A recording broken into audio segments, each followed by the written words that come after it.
check, check,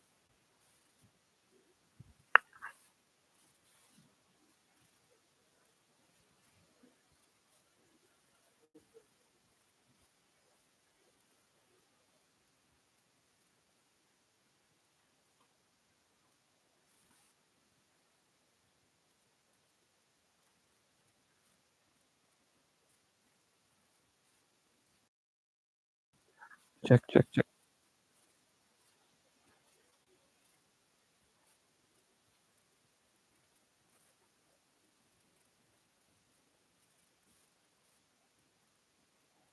check, check.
Hi, everybody. I'm Martin. I'm happy to be here at OP. Thank you for hosting this event, for having me do this. It's the first time I'm making this specific presentation. And for me personally, it's also like the culmination of the last few years in robotics. As you know, every year we get to learn more and have more experiences. But I'd say the last few years, the experiences we've had with my team are very significant for all of us, and I'm happy to show you how and why this is the case. And I'm happy to see that there's a lot of people interested in what culture means and how it can affect teams. So for me, that's my first year of FRC. So I was a student from 2015 to 2019. I'm mentor since with 3544 Spartiates, public school from Montreal North. I was lead coach during the pandemic of 2024. I went on full-time school. I co-founded the 36 robotic job. Complicated thing, COVID happened, but I have that kind of experience as well. And this year, I'm wearing my first global shirt. So my team is also representing Canada at First Global in a month. Uh, uh, Pretty exciting time. My team is working right now. Um, so significant to the presentation and to my experience with my team is in 2024 we won the Engineering Inspiration Award in Montreal. And if you accept 2020 Safety Award in Sherbrooke, in a 15-year span, those are the only awards that our team has ever won. So 2024, on Neil's team, that converted to the Team Spirit Award, so in Houston at Wills. And last year, because always has to come all at once, we won the Team Spirit Award at the regional event in Montreal for 2025. Personally, I have a minor in cultural mediation from CAM. I also was an FTC technical advisor with Public First Quebec for the 2022-2023 season. That was shortly. Uh, I am an industrial design student. I'm finishing this spring. Uh, so also, in fact, in my team, I haven't included it, but I'm a strategy and design mentor. And it's important for me to say this because I still think that culture plays an even more important role than design or strategy in our teams. And I do think our success comes first and foremost from the culture that we cultivated as a team. I also love to first. I like the Canadians. I watch anime. I like cultural events, music and stuff, and robotics. And so today, to set some expectations and what our goal will be more or less. So identify types of team dynamics and culture. So I will ask you all to participate into this because I do think that some of the best answers will have to be from my experience is only my experience, but together sharing I think will really do something more for everyone. Connect some theories to real FRC experiences. Um, I know you will relate to almost everything that I would say here. That's the goal. It's to see if I live through that. So those are the words. That's why this happened in this situation, the good and the bad as well. Um, and I'll try to stay on time. I don't know if it'll be extremely short or extremely long. We'll see at the end.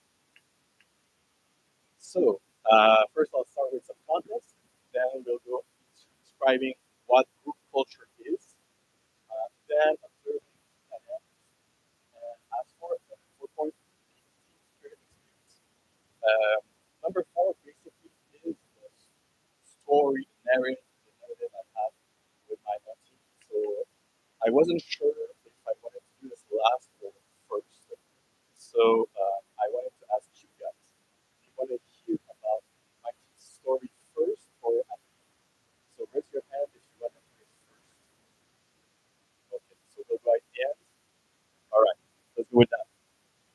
Um, Context. Why speak about culture in first? Well, culture shapes impact. So robots may win matches, but it's the shared values, the behaviors, the traditions that determine whether a team leaves a lasting impact on its members and community. So you can put all of your efforts and money and mentors and everything at building an extremely strong robot, but your team still needs to hold together through the good and through the bad. God knows we have bad sometimes. So it really needs to own its own culture. So yeah, culture drives sustainability. So it ensures that the team stays together. That the students say when you have a first meeting with 100 students and the second meeting with 30, uh, there's a message that you really need to send to the team that you need to understand what they're getting a part of. And it's not just another program, but it's a special thing.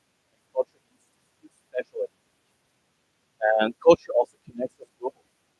We all share the first culture, the first people. That's why we're all here today, coming from as far as Montreal or Longueuil and other parts of Ontario. So this first brings us together, and that's something we need to cherish and to cultivate more as a community. Um, Also, it's something I noticed while preparing for this presentation. Today, at 360 Inspire, I noticed that the presentations we had were only two regarding mechanical design, and only two regarding programming and electrical. There's one other from another presentation, but five are about strategy, and six are about sustainability and awards. To me, it kind of sends a message because Ontario is a very strong region of the Canada. So it's fair to say, from my point of view, from a Quebec team, that the culture of first Ontario is much more cultivated than it is in other regions of the world. And the fact that this is what is represented and this is what reaches the team really orients the discussion on what is important for teams to be successful and to develop further. So I wanted to share that insight with you guys because I do think it is very significant about what is happening first in Ontario and what could happen in other regions as well, maybe in just a few years. So before talking about group cultures as a whole, maybe I can talk about what culture is more or less because it's very hard.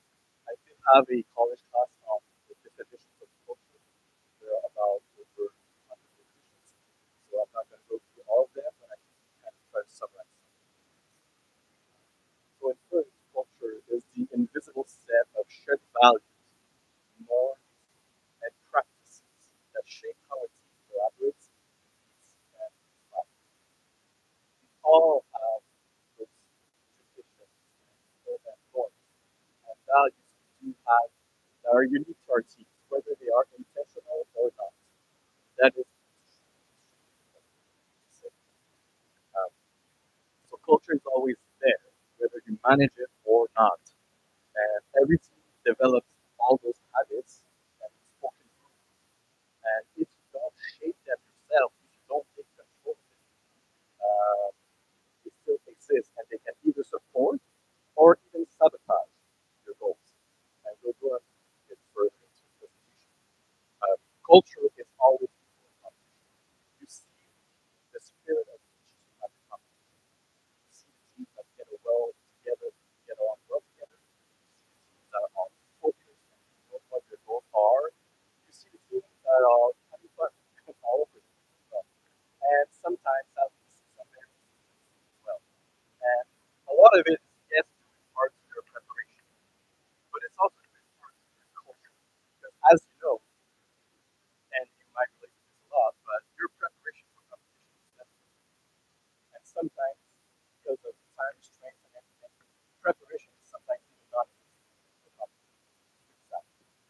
But rely on culture and on your team dynamics can still solve a lot of the problems you can face due to lack of preparation. We are just faced with a ton of tasks that prepare for competition. That's not realistic for everyone to stay everything. And I have an example of that as well. Um, Culture makes first fun and significant. So when graduating from, you need to remember not as just a commodity, but you really need to feel the connection. And no matter what that connection is, if you do have profound feelings and nostalgia with talking or thinking about your team, I think your team did a good job of developing and establishing and it can go so many ways. Uh, but yeah, it's when culture, it's what really transformed the robotics project into the best experience I've truly remember said that the first is the hardest fun you'll ever have, and it's just truer and truer culture every okay. So about describing the movie, so far so good. Yeah. So it is evident that groups do not only possess their own culture, with established distinctions, norms, and values and rituals, but that they are also connected to a broader society embedded within larger systems. Technology, transportation. Uh, Basically, what it means is a group culture is like a system. So your team has its own culture within the culture of first. First has its own culture within the culture of maybe extracurriculars activities or in the scope of school programs, depending on how you're looking at it. As a fun fact, what I would consider the dominant culture in Canada right now is the course. And sadly enough, that's the dominant culture. And other times in history, it might have been family, it might have been religion. Right now, like, but it is how it is. So group culture, every team has its own vibe. Um, you notice them, you meet them, you read them. They have their own priorities, their own way of seeing the competition. Culture is not just what the team does, but how the team does it together.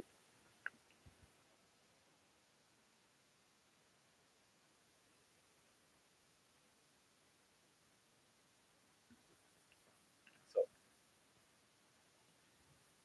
so yeah, when a team does it together. So when faced with a challenge, when you look at your own team, how does your team react? What are the first reflexes? How will your team tackle the challenges?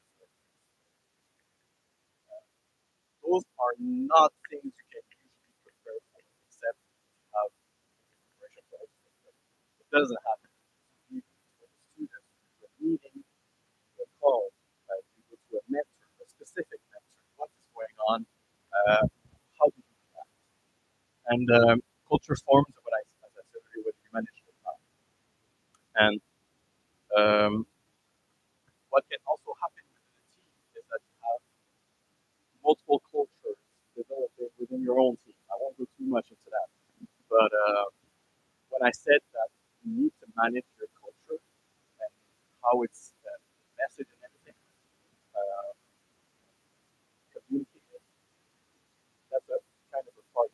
If you have multiple cultures and multiple like groups stuff going on in your team, that's not very good. And as a quick example of that, last year my team for many months we had two days. There were two meetings on the Wednesdays and the Fridays, and there was a set of mentors on the Wednesdays and a set of mentors on the Fridays that were completely exclusive. And that means that there wasn't a mentor that did both. And the same happened with the students because there's no students working with mentors for those projects and other projects. And it's not very good.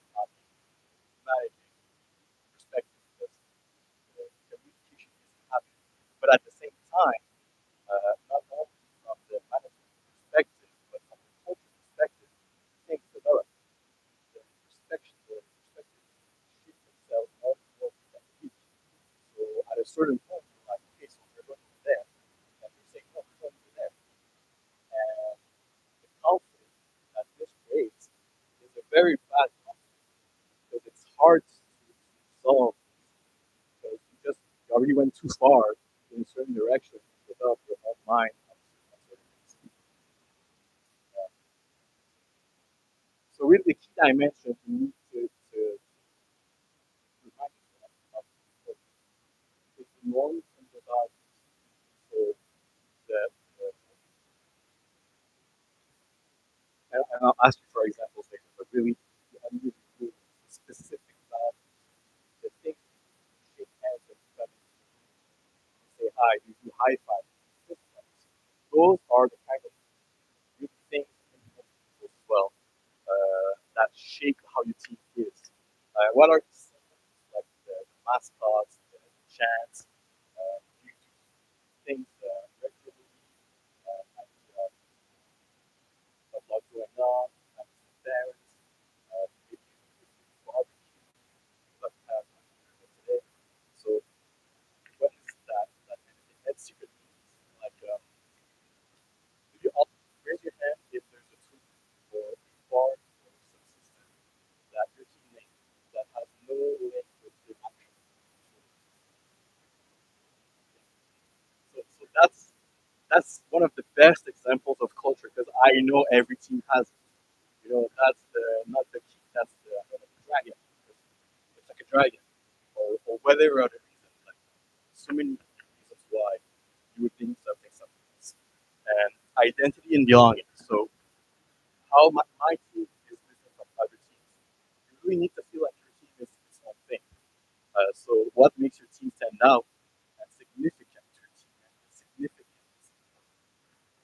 Um, so this is written up.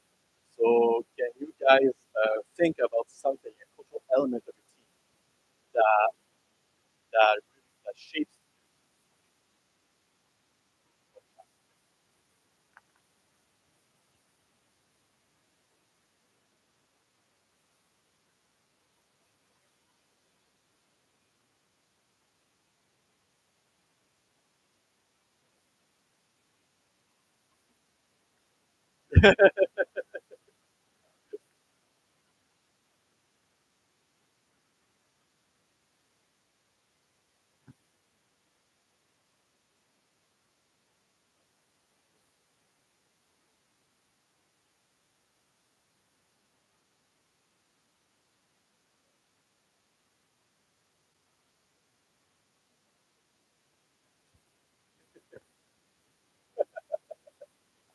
you back into a pillar? So the fun thing is, if you say back into a pillar within your team, everybody gets it. If I say back into a pillar to someone that never heard that story, it doesn't mean that's what culture does. It's like you have your own references. Um,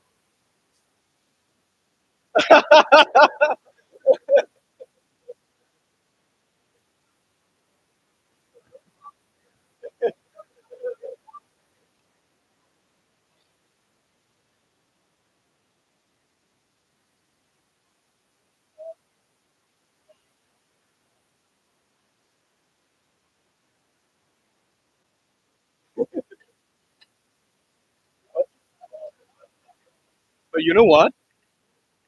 That's such an that just makes this example so much better because that means he had that video on hand. Like, like it was so impactful for him that it was just right there. You know, he was, but that's really excellent. That's the kind of thing that does what it does. Does somebody else has any other example?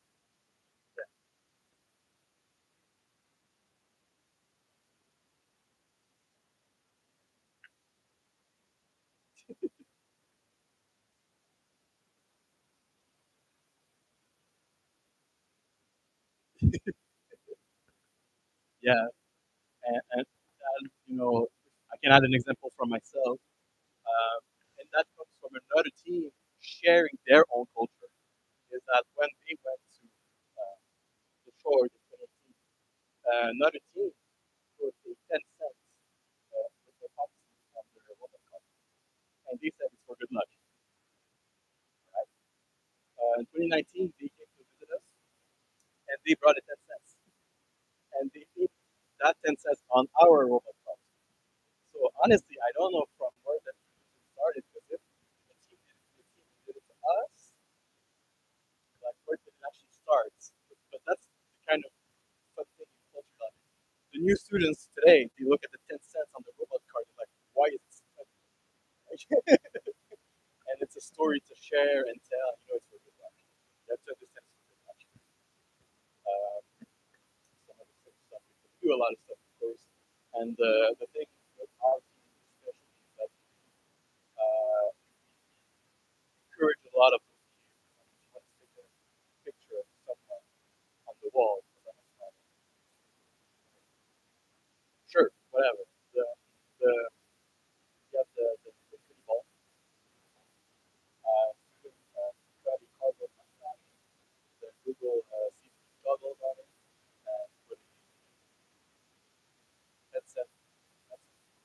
They call them safety bob, and safety bob is still there, like 5 years later. And the new students, they look at him, like, okay, they take the headset because they need it, but they put it back on. So that's what.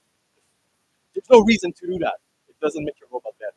It doesn't really make your team better, but it makes your team have a stronger culture, more cultivated culture. It's gonna take a while. I'll accelerate. So culture influences fun, improvement, retention, and resilience. Who doesn't want that, right? So I have here some extreme like archetypes of cultures, and I don't think any of your team is fully represented by this, but I still wanted to put it because I know maybe it's a mix of those three things. So there are performance first culture. So you might think 2056 is very performance first, and I'm sure it's very important, but I'm sure it's not the one part as well. They are spirit first culture. Your team is just happy to be there and is enjoying their time and proud of what they've achieved in their robot, and that's all a very valid culture to have. There's also cultures based around specific things or objectives. So maybe your team wants to win a specific award or has a distinguished personality for some reason and really wants to bring that part of the team forward in competition. Uh, Usually, yeah, and they each come with a risk. Risk of burnout, risk of weaker execution, or a risk of losing the scope if you focus too much onto something that isn't really a part of the competition. But having finding your own culture, your own goal is extremely important. Um, yeah. So let's do this quickly, maybe one or two answers max. Can you describe what your team's culture is based around from the last few years? It's not defined necessarily. Maybe I'll say with my team. Um, it was a 2024 moment when we realized that our culture was really based. We were surprised to notice it was a lot of discipline. So we set the bar high, uh, and it's also based around pushing the students further than what they think they can achieve. So that kind of combination brought us to more again and again and again because our team was never known for anything before that point. So that's like something in the culture that we noticed. Also, all the communal meals, all the breaks, it was also something important for us, of course, our team culture. There were unfortunately some meetings that we did not work at all, but just spent the whole talking and sharing our experiences and our challenges we do have, and the students seem to have a lot as well.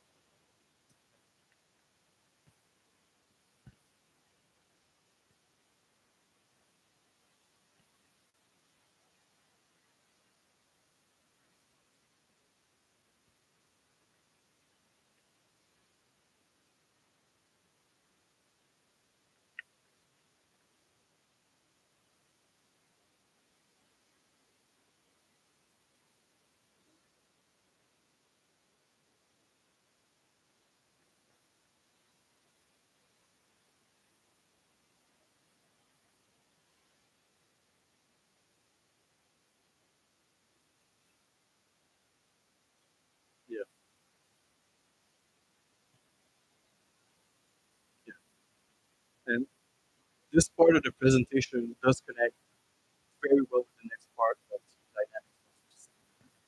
Um, one more thing with our team's culture is also the fact that we're proud of where we come from, both as individuals but also the neighborhood and the school, because it's pretty, I guess it's pretty easy to bring that forward. If you come from a public school, from a impoverished neighborhood, and still finding ways to thrive, it's very easy to find pride in that. But we do leverage that part as well within our culture. That even though we come from that part of town and we have those kind of challenges, that we can still thrive. And we are the students individually are extremely proud of that, and it's important to share also with the rest of the culture. And that allows us to say, okay, well, we're going to push forward, we're going to do those challenges and try those things that are supposedly hard. So observing team dynamics. At the heart of an effective team dynamic is a shared vision, a clear understanding of why we work together. Without this, energy, engagement, and collaboration can become survival. So how we move together is like the heartbeat of the team. So as I said earlier, like how we move even though we are not organized, how organized are we? Dynamics can support or sabotage the culture if unobserved. Same as with culture. And every team members, whether they are high or low energy, has an impact in the team dynamics. You do have to take into account even those that come every few weeks, once a month. They are important. They do impact the team dynamic. So you can't just forget them or allow the situation like this to happen for too long. Um, so the way the team behaves and interacts over time, how energy, conflict, and collaboration flows through. So that's the perspective of team dynamics. Um, so this is to me, perhaps the most important thing of the presentation. You need to have a clear common goal that is unique to your team and specific. Everyone has to know what's the goal. Ideally, pretty early on in the season, maybe in October or November. Are we going to build? Do we do impact? Is the goal just to do playoff spots? You need to know that very early on and to be extremely clear. If you can, write it on the goals, write it on the goals. That's your metric for success. This is how every team can win, is when you have your own goal. Because it's not true, and you know it. There's only one alliance that wins the competition, but it doesn't. It's not just three teams that win by doing FRC or first. So it's extremely important to have that common goal. And if you have to spend 2 weeks or a month discussing that, do it. But it needs to be clear. Um, Having a common goal will help for the further steps of team dynamics because it's how you see how coherent you are. If you are coherent, you can be cohesive. And this is how you bring the next level of team dynamics is when you have a clear common goal. You are cohesive and coherent with the goal. And so without a common goal, your team is free to interpret the challenge how they want. So uncontrolled, this will lead to hard to solve conflicts. Because when you have the same goal, you can have a debate on the best practices or the best way to approach that problem or how to achieve the goal. If you don't have the same goals and you want to argue about something, it's much harder and fundamental. And personally, I think discussion you should have had much earlier on. At a certain point. So yeah, parenthesis. One of the big reasons I'm focusing on that with my team is damage control. Because I've seen what the lack of organization did to our team. And I did try to do the steps of organizing everything and everyone. And I tried it. It doesn't work. You can't just give a task for everyone for every single day. They won't do it. It doesn't happen like that. It's a lot more organic than that. So that's why I've shaped this through my path at first strategy, then organizational strategy, and now how my answer is within culture. How do you shape the culture to have your team do what is important for the team? Always the team first. Okay, the next two slides are the theory slides. So roles and axes. Uh, so those are the organic relations that you can find within your team. And you also have the organic rules. So for each of these axes, the work axis, the action axis, the power axis, you could say the relations axis. Always have a leader. You have emitters, you have receivers, and you have satellites. If you're very good in lucky, maybe you don't have satellites. But it's very rare. Because let's say I could be a leader, the power but I could be a infection dynamics and a satellite, the work axis. Um, and if you really wanted to, you could do the work for every team member. How the team really position themselves. And those are organic. So you can't just say, you're the captain of power, you're the captain of relations. No, it doesn't happen. It's organic. And it also changes through time. So maybe for the month of November, this guy got this mentor got a supercar.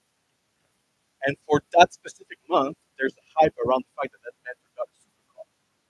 And that's fun and all. The kids want to speak to that mentor and the is excited to show his supercar. But in December, the next month, the hype is over. So the affection, leadership, transfers to somebody else.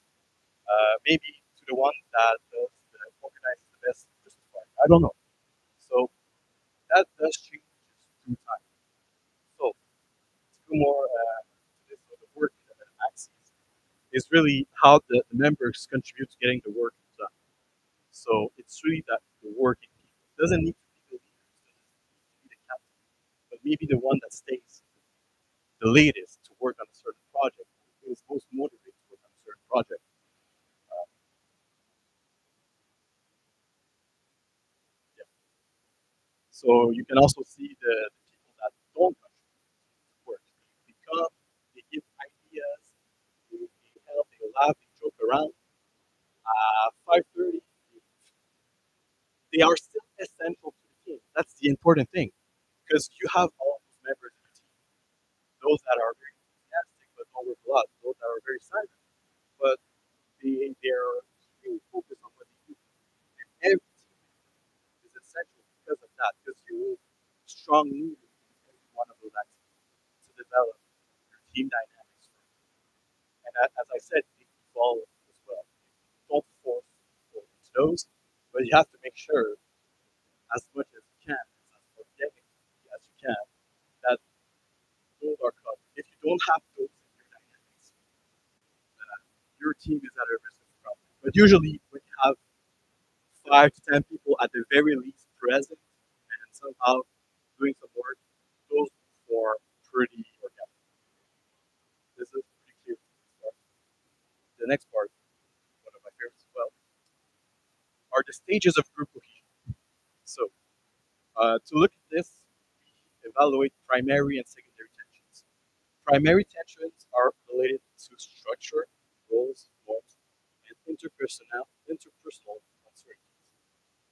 And the secondary tensions are related to differences in opinions, approaches, priorities, or interpretations of the team. So that's why a common goal, a common vision is essential, because that allows you to get a cohesive team.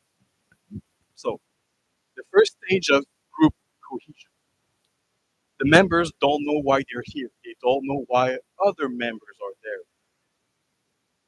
Usually within the first month of a pre-season, you are all in the first stage of cohesion. The roles have not been defined yet.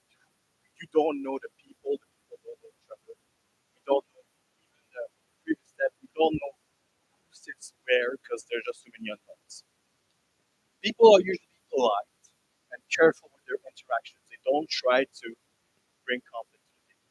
So they just watch and see what's going on. Second stage, primary tensions are fading. So people are starting to know each other. They're starting to get comfortable.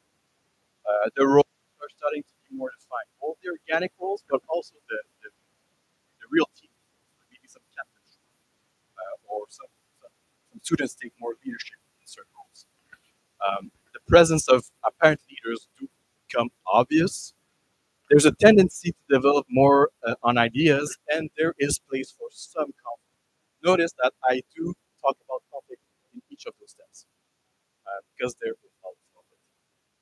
And the focus, there's a focus on trying to improve everyone. So the second stage is people coming together, teams coming together. What are our goals? Okay, is this what we're going for? Yes, all right. Oh, I thought about this. Okay. So usually this step comes ideal before your kickoff. If you're extremely good, and that's one of the things we do in our team, is that we structure our first meetings so that we reach the second stage of cohesion in a week. It's pretty hard, but with a lot of meetings, a lot of new activities, getting to know each other, that's what all the icebreakers. That's what it does. Is it brings you to the next stage of cohesion. If you know why the people are there around you and what they do, you can find your place in this team, and that's extremely, extremely important because that's why people don't stay in teams because they don't find their role in the team. That also allows us to have pretty good retention rate. So in 2024, we had about 80 to 90 registrations, and we kept 60 students, which is excellent retention rate. So we're pretty optimistic for this year to have even more students. Um, Third stage is usually where most teams will sit coming this season, even during the events. It's the secondary tensions. It's hard to go past that stage. The roles are set or close to set. So everyone knows what they have to do. The leadership of the team is open to questions. So at this point, you're not figuring out what to do or what's your place in the team. You're figuring out how to achieve the goal. That's the secondary tensions. And it demands a lot more work to hold your team together when you're at this point. Conflicts will get exposed because everyone will have their own perspective. That's where culture will help alleviate some of those explosive conflicts. Because if you have a strong culture within your team, you will avoid explosive conflicts because you will get stage without cohesion. In the third stage, people will assimilate a lot more with the team. So that's where you do group activities where maybe students will hang out after school or during weekends, and even mentors will hang out together. So that's a good place to be. The third stage of cohesion. It's okay to have, and also it's the stage where you find out that the team might not be compatible with it. So some people at this stage might by themselves or be kicked out because you've reached a certain point. If you are figuring out how to reach your objective, and some people are still figuring out how to fit in within your team, they will feel apart from the team. And if you go into your recruitment uh, with your experience team, that is either the third, probably the third stage of cohesion, and you try to integrate the new students into that first stage, it will never work. You really need to go back to the second stage, tell your students to hold back, take the time to the new students, to let them um, integrate the team. That is what integration means in this perspective. And the fourth stage of cohesion um, is really what you want to reach for, and it's the best cohesion you can have. So the roles are set, but don't even need to be specified. I have I'll talk about later on. Um, the leadership is respected. no more contested. The leadership has proven itself and is aligned with the goal that we do. The conflicts can be intense still, but are resolved for the greater good.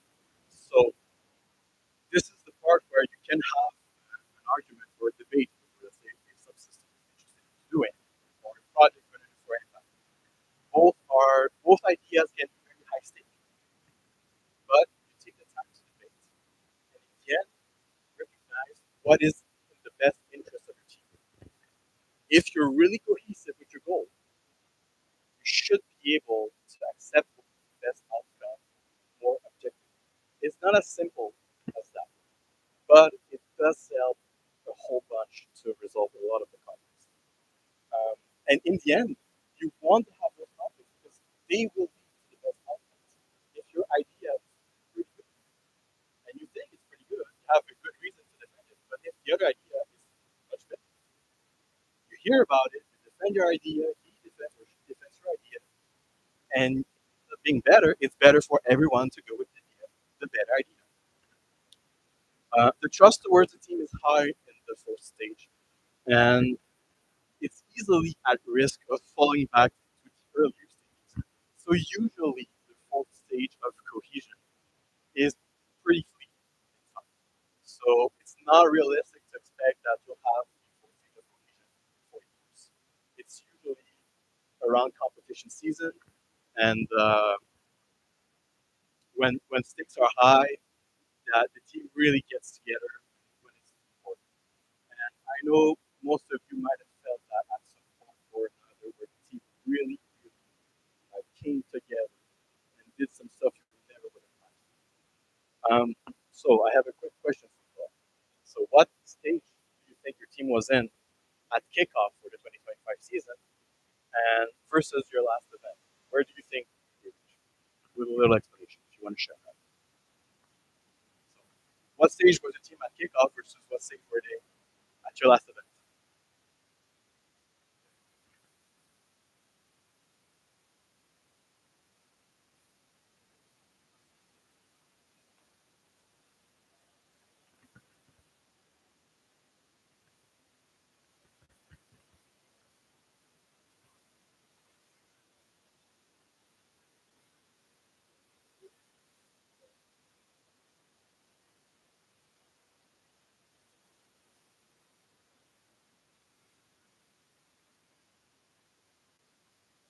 Yeah, I'm sure that when those parents came together to help the team, it really felt like the roles were set but weren't specified, right? Like each took a part of what they saw was necessary for the team, but they understood what had to be done. Yeah. Does anyone else have something? Yeah. Yeah.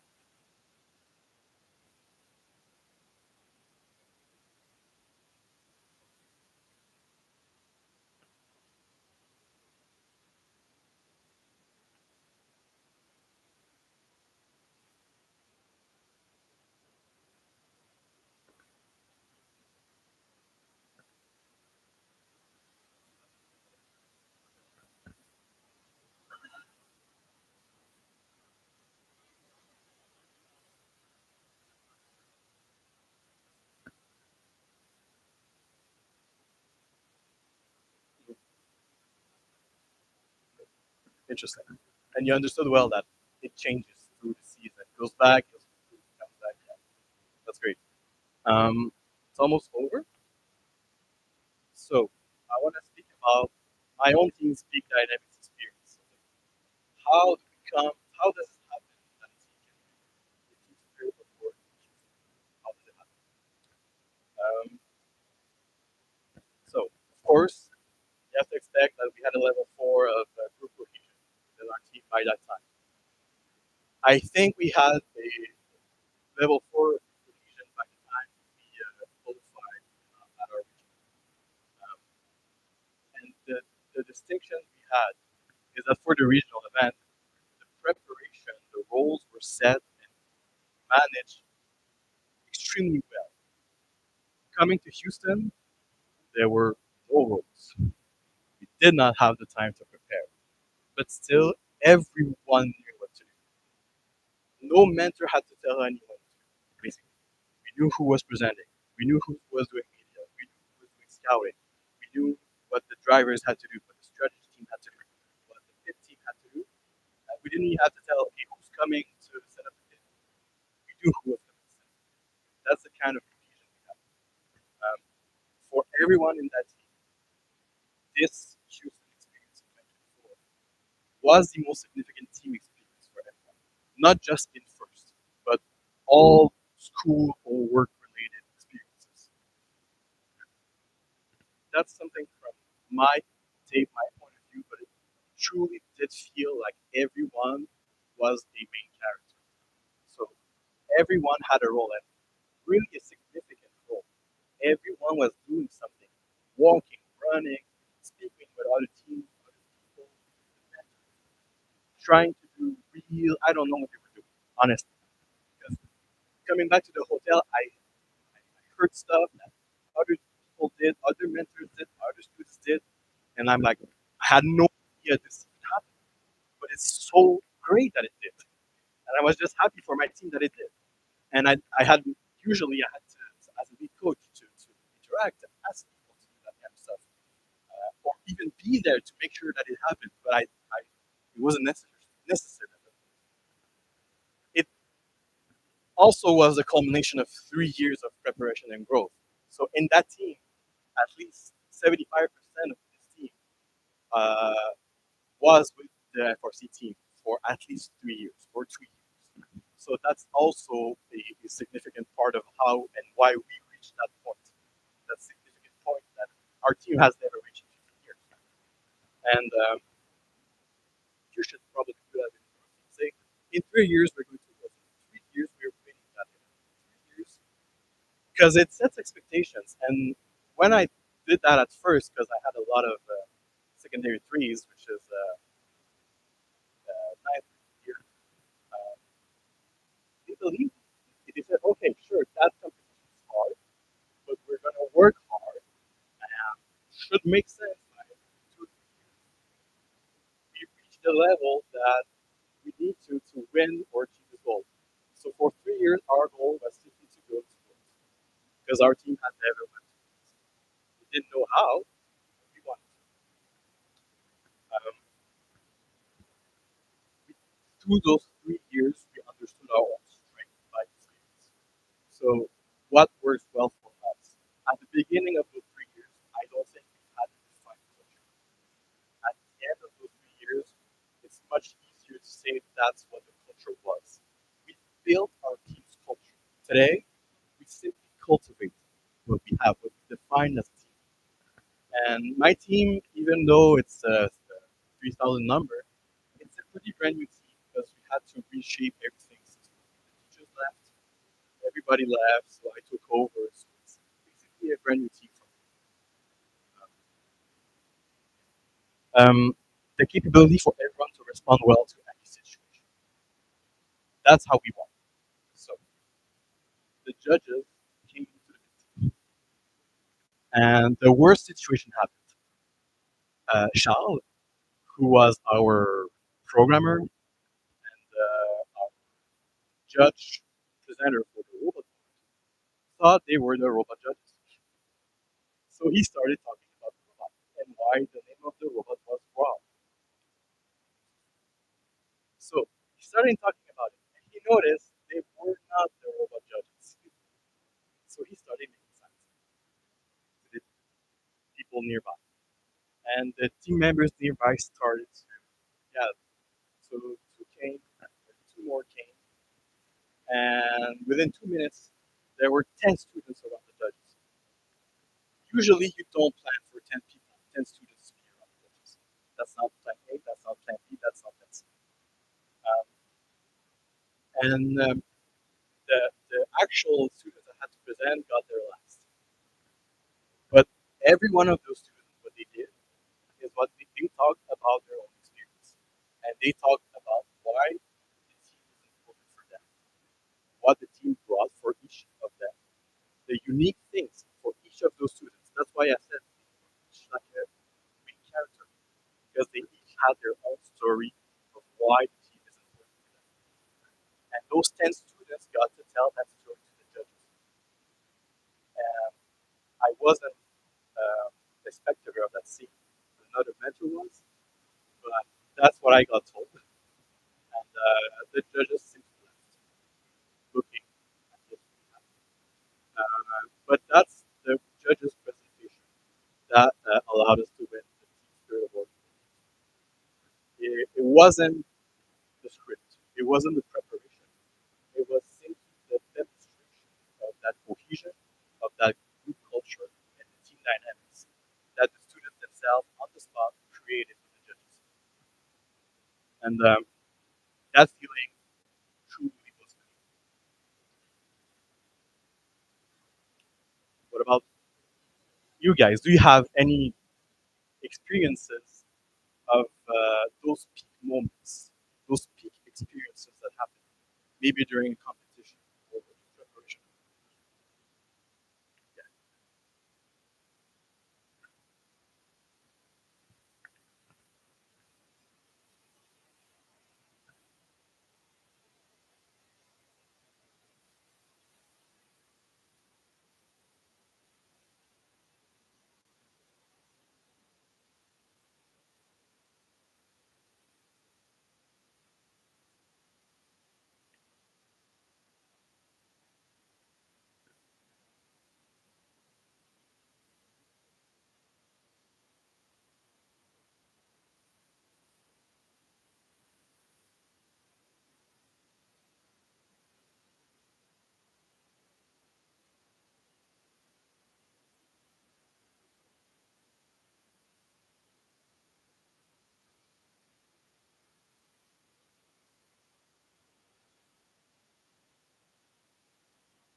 No doubt, no doubt.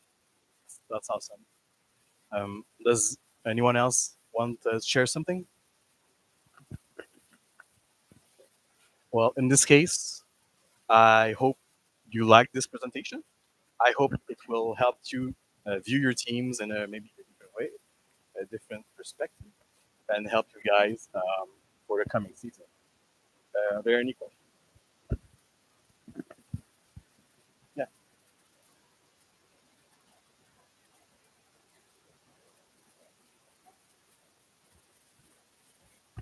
yeah. Do you know the game of Werewolf? A lot of that. Huh? Yeah, a lot of that. A lot of that and forced. So the saying was everyone has during weekends at least everyone has to do one game. So we got the whole team, student and mentors, against their will to participate in the world. After that, some people continued for hours. Some others went back to work. But that's like maybe one of their rituals. Also, that came after Houston, but one of our mentors was trying to cheer us up. So at the beginning of the Saturday, thinking we were selected, and started shaking everyone's hand and saying, "Hey, Stefan, congratulations." He shook everybody's hands, and that kind of stuck. And then we won the award, and he did it again, but this time everybody did, and that's a ritual that stuck because even today, when there's the occasion, we go, Stefan. In a kind of serious battle, it's Stefan. Just nothing. We know that's the rest. So there's all kinds of rituals. It doesn't have to be complex. It just has to be bringing you together. That's any other questions? Is 11, so that's pretty much it.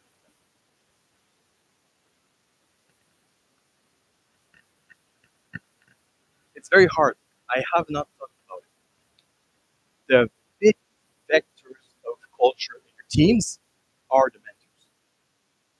Your mentors reflect what your mentors reflect on the students is extremely important.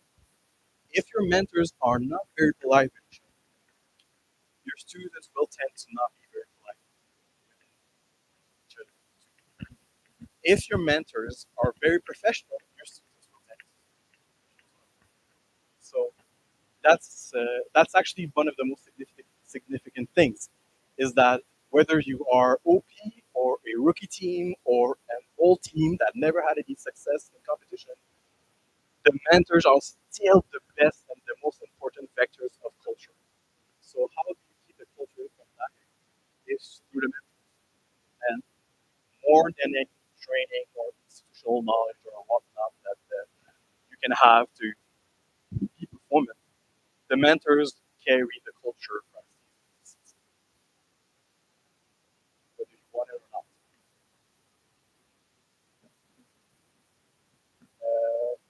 Any questions? If not, I'm still here for a few minutes. And really thank you all for attending. Yep.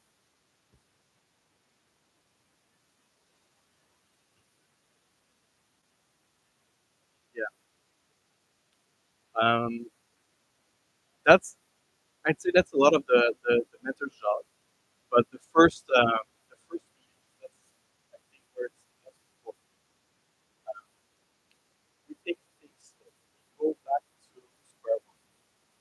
That might not be the perspective of every team, because I know teams want to perform and you have to build on what has been done before to keep performing and keep competing. But we take the time to go to square one and bring our more experienced students back to square one as well. We improve our training, we improve our activities year after year, but we take the time to go back to square one, to give the chance for everyone to jump on board and be a part of it. Unfortunately, sometimes they miss it, but we make sure that there is a boat at the starting line that they can jump on and have the experience.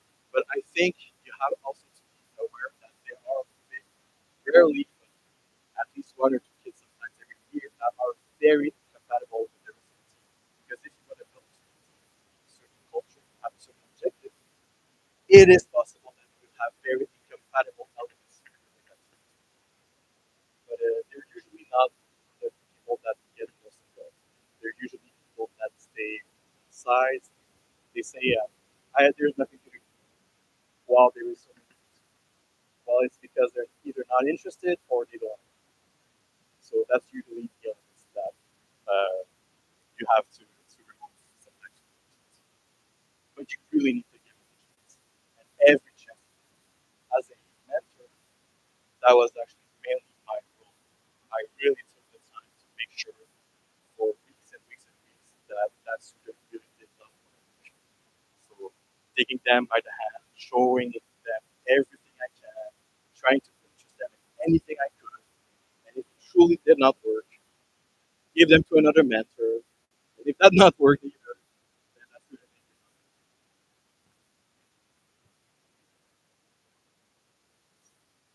Because they're losing their time. They're on their phone. They don't.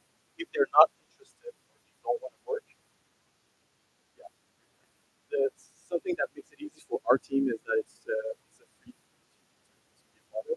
I know it's more complicated when you have registrations, but we see it as a selection. With football camp, or sports camp, there are selections for the team. So that's usually how we go about it. We do say it pretty straightforward that there is a selection just to make sure the students are serious about being a part of the team, because in our school we can't charge them. But it's pretty rare, I'd say. In the last 4 years, we've had a total of 3 students that had to leave, that we have to remove from the group, that they were just either not serious enough or very distracted. So it's not a lot, but it happens. Everything with the school, with the principal, like every step had to be made before the teacher. That's the decision that had to be. And one of those students did try year after year, but it's really that it happens. But it's not up. You want to avoid that. Thank you very much. I hope you enjoyed the rest of the day.